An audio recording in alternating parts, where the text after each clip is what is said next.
Johnny was buried with his mother's necklace on his grave, but one day a group of friends removed it.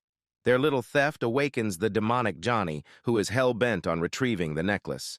This action-packed, relentless thriller will give you chills until the very last moment. The movie begins when Iran and Colt discover a beautiful gold necklace hanging on a stick in the ruins of a fire tower in the middle of a dense forest. Colt wants to take the necklace and analyzes it, noting that it is made of gold. Iran stops him from taking anything from this place, as it is an old graveyard. Besides, there are mysterious stories about this place, but Colt doesn't believe any of them. Iran is practically afraid of the stories and wants to leave the place soon, so he turns around. Colt follows him, but before leaving, removes the gold necklace hanging on the stick and leaves. At the same time, a strange rustling sound begins, and the stick, embedded deep in the ground, starts shaking as if someone is about to emerge from it. Suddenly, a muddy hand emerges from the ground, and a human figure slowly rises, taking some time to stand tall. It is disfigured and clearly not human, and it begins walking in the direction where Iran and Colt went. The man slowly continues walking through the forest and comes across a trap set for animals. A few yards away, he stops near the animal trap, where a dead animal is caught and its body is rotting. Suddenly, he hears a car horn honking and starts moving toward it. The sound is coming from a hut in the forest belonging to an old man named Chuck. Chuck is very angry with the rangers for setting traps for animals and warns them that he will take action if they come near his territory again. The ranger leaves in his vehicle while Chuck enters the back door of his hut, still angry and cursing the ranger. The corpse follows him into the hut, but Chuck does not notice. As the corpse enters the main door, Chuck leaves the hut from the front door. The apartment is full of heaps of trash, and a reporter is reading the news on the TV. Suddenly, the corpse turns around and sees the hanging necklace in the mirror. It reminds him of his father, who once said that this necklace belonged to his mother and that he should keep it close, so they would always be close to each other. It is Johnny's corpse, and Johnny turns around to get the necklace. Just as he is about to extend his hand to grab it, Chuck points his gun at him but misses the shot. In the meantime, Johnny grabs the gun from Chuck's hand, and Chuck runs to save his life from the disfigured Johnny. After a few steps, Chuck's leg gets caught in the trap set by the rangers, and he cannot free himself from the iron clamp attached to the chain. Miserable and helpless, Chuck shouts, screams, and pleads for help, but there is no one around. Meanwhile, Johnny approaches and smashes his face. Afterwards, Johnny goes back into the cabin to get the necklace, but it is not his necklace. He starts walking again and passes by Chuck's corpse. A car filled with the loud noise of young boys and girls drives by, and Johnny begins walking in its direction. By the time he reaches the group of friends who came here to spend the night in the forest, it is already too dark. They sit around the fire, sip beer, and make light jokes. Chris has brought her boyfriend, Troy, with her friends, and he is quite uncomfortable with Colt's frankness with his girlfriend. Iran and Colt found the necklace in the ruins of a tower, and now Colt asks Iran to share the story he was talking about earlier. Iran recounts that his uncle used to tell him a story about a White Pine massacre that happened 70 years ago. The story begins when a logging company leased a 100-mile area in each direction and brought workers to the site. The usual household items were far away, and there was only one shop that served the needs of all the families. However, the cunning shopkeeper had set the rates too high. The shopkeeper had a son named Johnny who was not very bright.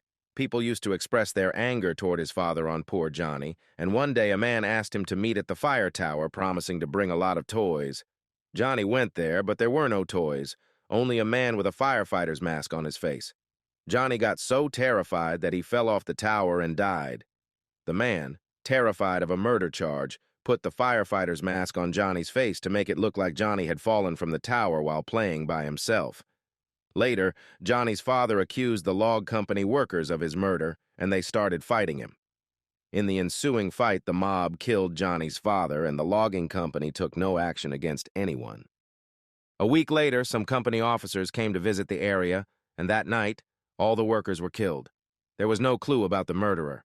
The police closed the case, saying that the workers had died of food poisoning. The company compensated the widows with a large sum of money, but people said that Johnny and his father had come to take revenge and killed the entire camp. The story ends, and Brody makes fun of it, calling it a made-up version of a horror thriller. Aurora asks everyone to gather, as she wants to take a selfie, and Johnny is standing right behind them in the picture. The picture, taken with flash, captures his image. Then everyone puts out the fire and goes to rest, while Johnny slowly begins walking toward their huts. He grabs an axe hanging from a wall and stops in front of a window where Chris is angry because Troy could not make jokes with her friends. Johnny then hides in the bushes and hears Aran mention he is going for a walk in the woods, while Brody makes fun of him, saying he is going to chase the gas station girls. Meanwhile, Johnny passes by their cabin and follows Aran, who is listening to loud music. Johnny attacks him from behind a tree and chops off his head, which separates from his torso. Afterwards, he drags Aran's body with his head in hand toward the ranger station.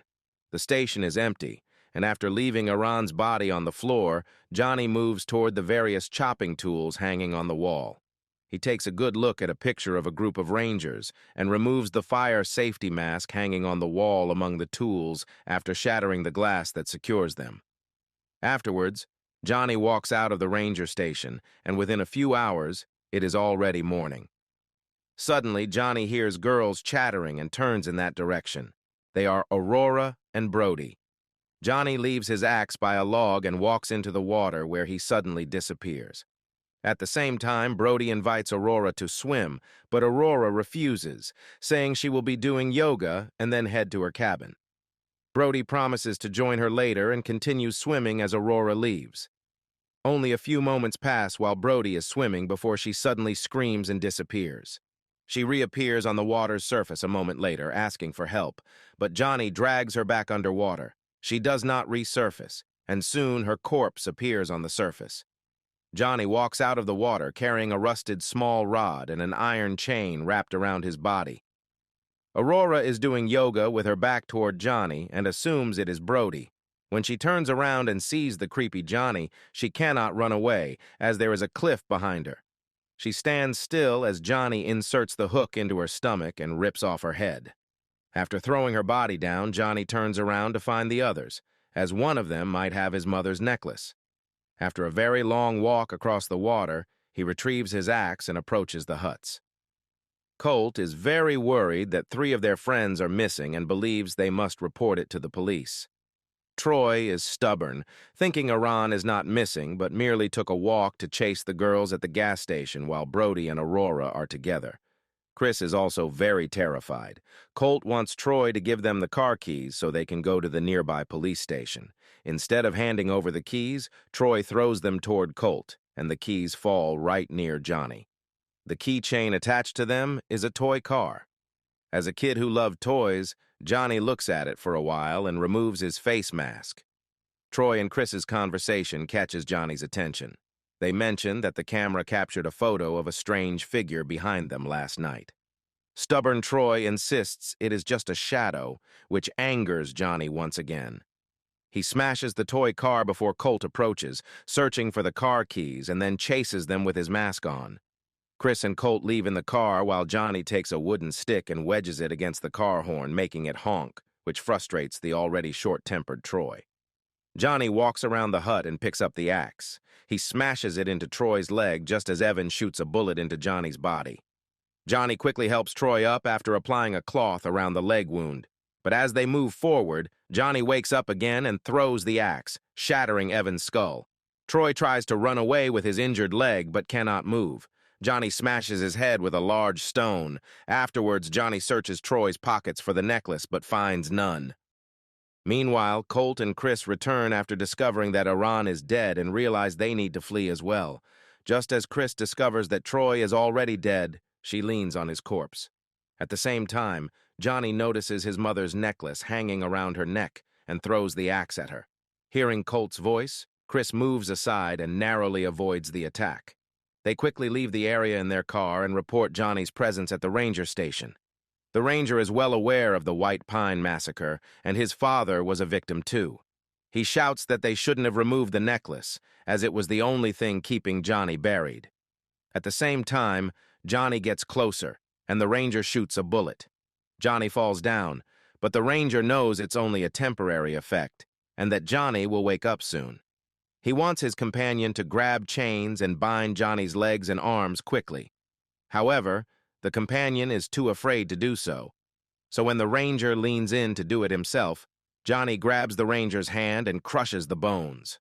Chris and the other ranger run away, but Johnny severely injures the ranger and drags him inside the cabin, where he uses a log-cutting machine to chop off his limbs and neck one by one. Johnny keeps walking when he suddenly hears a sound behind him.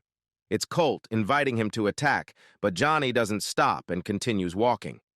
Chris tries to stop Colt from calling Johnny, but Colt insists it's his plan to divert Johnny's attention, while Chris runs to the fire tower to prepare a trap to bury Johnny. Johnny hears this, and the next time Colt calls his name, Johnny suddenly turns around and attacks Colt's head with an axe. Chris stands still as Johnny doesn't stop after one stroke. He continues attacking Colt's head repeatedly. Chris watches in horror as Colt's head is smashed and realizes that it all started when they took Johnny's mother's necklace. She quietly removes the necklace, places it on her suitcase, and discreetly starts walking backward. She runs through the forest and, by morning, finds herself returning to the same place where Johnny is smashing Colt's head. She is terrified and hears the painful screams of those who died in this place. The horrible sounds of animals are breaking her nerves, but she continues walking until dawn. Exhausted, she suddenly steps on a sharp piece of wood that injures her ankle. She painfully removes the splinter from her leg and searches for a way out of the dense forest. The thudding and screaming sounds are now silent. Finally, Chris reaches a road and waits for a vehicle to take her to the city. A car stops and a woman gives her a ride to the nearby hospital. The woman asks about the reason for Chris's injured foot. Initially, Chris says it's due to an accident, but then she tells the woman that an animal attacked her. The woman mentions that she has seen worse accidents in these woods, noting that many people and animals have been found in the forest, butchered badly. The police claim it was a wolf, but surprisingly, if it were a wolf, it wouldn't eat any part of its prey, leading her to believe it certainly wasn't a wolf. Besides, the woman's brother was a cop, and many years ago he saw blood all over the place and followed the tracks to discover a butchered body. It didn't look like a bear had done it, so he sensed an emergency and called the police station. Consequently, their boss sent a team to assist him immediately. However, when her brother followed the tracks, they led to the water. While he was standing there searching for a clue, someone struck the back of his head and pushed him backward.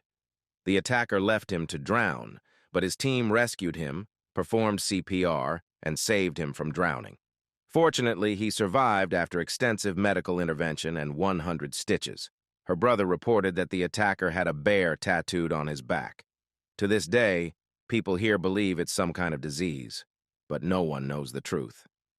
Suddenly, Chris loses consciousness due to massive blood loss from her leg. The woman stops the car and tries to wrap Chris's leg before moving further. She keeps talking to her. When Chris regains consciousness, she asks the woman to start driving quickly, but the woman doesn't listen. Meanwhile, Johnny has obtained his mother's necklace, and the movie ends here.